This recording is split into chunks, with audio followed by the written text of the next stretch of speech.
In 1966, Time magazine ran a cover story asking, "Is God dead?"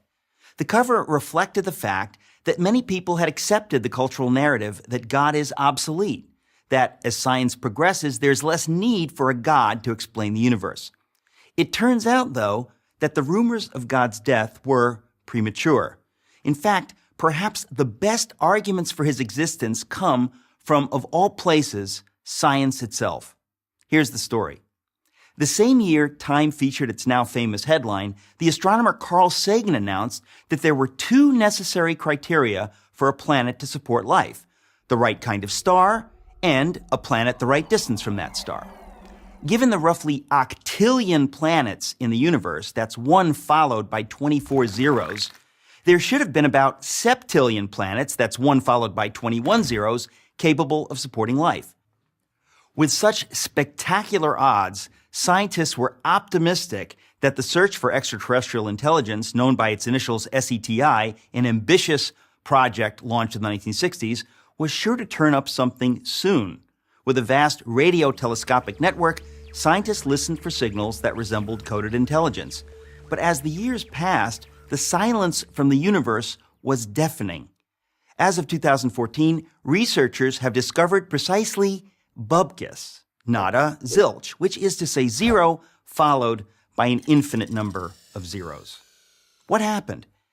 As our knowledge of the universe increased, it became clear that there were, in fact, far more factors necessary for life, let alone intelligent life, than Sagan supposed.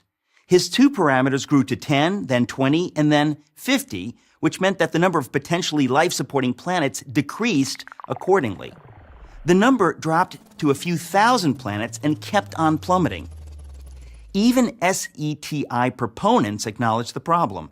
Peter Schenkel wrote in a 2006 piece for Skeptical Inquirer, a magazine that strongly affirms atheism, "In light of new findings and insights, we should quietly admit that the early estimates may no longer be tenable."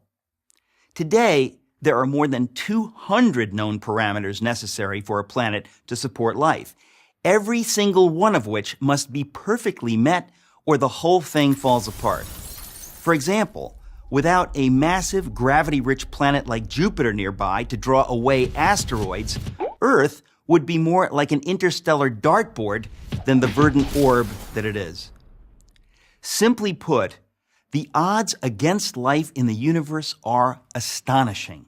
Yet, here we are, not only existing, but talking about existing. What can account for it? Can every one of those many parameters have been perfectly met by accident? At what point is it fair to admit that it is science itself that suggests that we cannot be the result of random forces?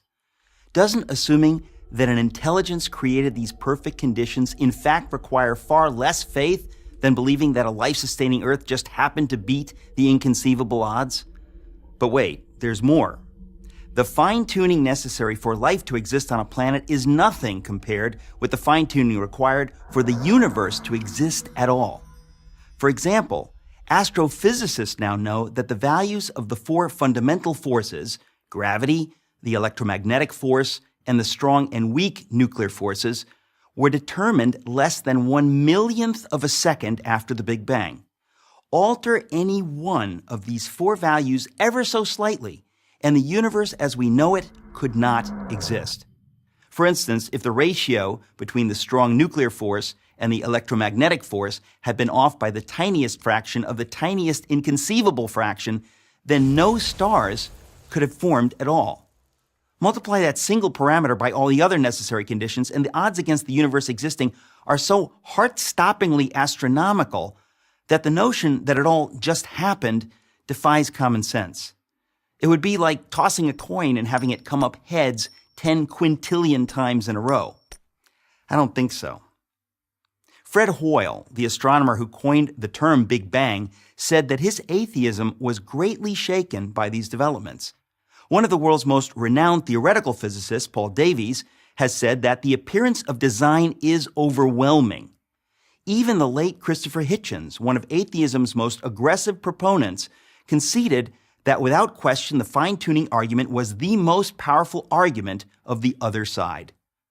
Oxford University professor of mathematics, Dr. John Lennox, has said, "The more we get to know about our universe, the more the hypothesis that there is a creator gains in credibility as the best explanation of why we are here." The greatest miracle of all time is the universe. It is the miracle of all miracles, one that inescapably points to something or someone beyond itself. I'm Eric Metaxas for Prager University. Join Prager University. Click here to subscribe to our YouTube channel. Click here to sign up for free at PragerU.com for quizzes, contests, and prizes.